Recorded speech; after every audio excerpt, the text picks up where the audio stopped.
Hey there.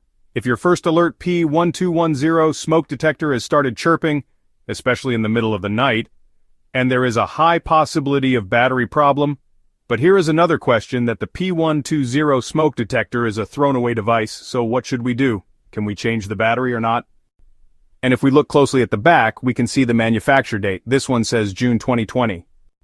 It's now June 2025, so this thing is just a little over 5 years old, and it's already beeping like the battery is low. Funny enough, this model is supposed to have a 10-year sealed battery. That means, according to the label, you shouldn't need to replace the battery at all. But you know what? I'm not about to buy a whole new alarm just for a battery. So I opened it up.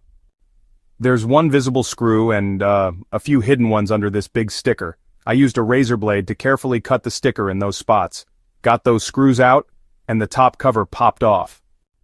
And look, that's the battery. It's a 3-volt lithium battery. Model CR17335. Just unplug the wires from the connector and slide it out. The closest match I could find that already had wires, and the connector was around $15 online. Not rechargeable either, so once it's dead, that's it. But get this, a whole new smoke detector? Just $29.5 at Lowe's. So if you're spending $15 on a battery or $20 on a new unit, you might as well get the new one. It's kind of sad, right? We used to have simple smoke detectors with 9-volt batteries that you could easily swap out. Now, it's a sealed battery and a throwaway device. Hope this helped. If your P1210 gave up early, you're not alone. And if you like helpful how-to videos like this, hit that subscribe button.